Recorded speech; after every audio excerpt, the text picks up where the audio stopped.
Hi friends, happy Fun Friday. Our story today is about Finding Nemo, Fish School by Seymour Mackerel. Nemo loved everything about school. He loved swimming there every day with his dad. He loved his classmates, he loved his teacher, and he loved to learn. And he really loved field trips, even though on his very first field trip, he was fish-napped by a scuba diving dentist and brought to an office aquarium in Sydney. But that's another story. Every morning, Nemo's dad, Marlin, would take him to school. Along the way, Nemo always liked to ask his dad lots of questions. "What is a whale's tongue like, Dad?" Nemo asked. "Well, it's kind of big and," Marlin began. "How many clownfish can a shark eat in one gulp?" Nemo wondered. "Well, I guess it depends on the size of the," Marlin started. "Actually, why are we called clownfish?" Nemo asked. "We're not funny at all." Nemo saw his best friends, Tad, Pearl, and Sheldon. They left to play tag and algae in the middle before school started. Mr. Ray was on schoolyard duty that morning. He was everyone's favorite teacher. Nemo and his friends had a special song they made up just for him. "He's our favorite teacher, hip, hip, hooray. For the big spawn of manna, we love Mr. Ray." Then it was time for school to begin. The first class of the day was music taught by Señor Seaweed. Nemo and his classmates were getting ready for the spring concert. Nemo played the conch shell. Sheldon played the clams. The clams didn't like it very much. Tad strummed along on some kelp, and Pearl played sand dollar tambourines.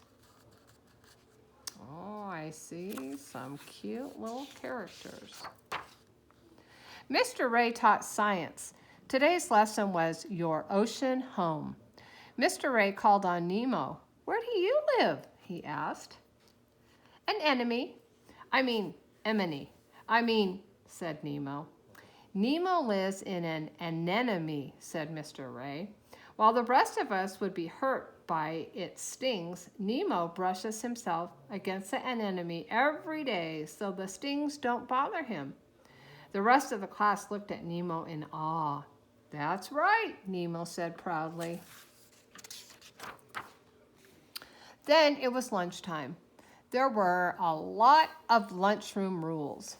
No inking in the lunch area, no throwing worms, no eating your classmates, no matter how tasty they looked. Nemo took out his lunch. "I'll trade you my kelp sandwich for your algae pizza," he said to Tad. "Yum," said Tad.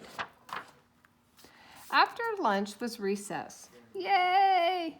Everyone had fun playing hide and seek, but then Sandy Plankton got into a bit of trouble. "It's like my dad always says," said Nemo. "It's all fun and games until someone gets stuck in a giant clam." Do you see? Look, he's stuck in there. Once Sandy was free, it was time for Nemo's next class. It turned out that there was a guest teacher that day, Dory. "Hi, Elmo," she cried, waving to Nemo. Dory was teaching the class how to speak whale. "Repeat after me," she instructed.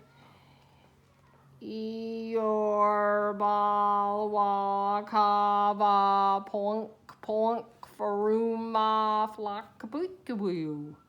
"What did you say?" the class asked eagerly. "I just said hello," Dory exclaimed. Then it was show and tell time. Pearl brought in a cool piece of coral she had found, and Sheldon the seahorse had some big news. His dad was having babies. "Who wants to go next?" asked Mr. Hermit. Nemo raised his fin. "Today I have some very special visitors for you all to meet. Come right in, guys." Anchor, Bruce, and Chum swam in. "Pleased to meet ya," said Chum. "Don't worry, kids. We don't eat fish anymore. Well, we try not to anyway. After a brief question and answer period, the sharks left. Everyone breathed a huge sigh of relief. Looks like a hammerhead. All too soon, it was time to go home. The students filed into the schoolyard to wait for their parents to pick them up. Nemo couldn't wait to see his dad and tell him about all the fun things that had happened. They sang the rest of Mr. Ray's song as they waited. He's our science teacher. We think he is swell. Sometimes we act goofy, but he never does yell. Aw, shucks, said Mr. Ray, looking pleased. Soon Nemo's dad arrived. How was your day today, son? He asked Nemo as they swam home. Oh, Dad, it was awesome, Nemo cried. Sandy got stuck in a clam, Dory taught whale, and I brought in the sharks for show and tell. He paused to take a breath. I can't wait till tomorrow. Marlin shook his head sadly. I'm sorry, Nemo.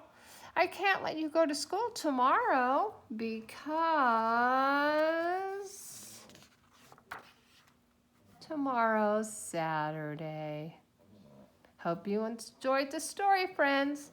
See you Monday. Bye.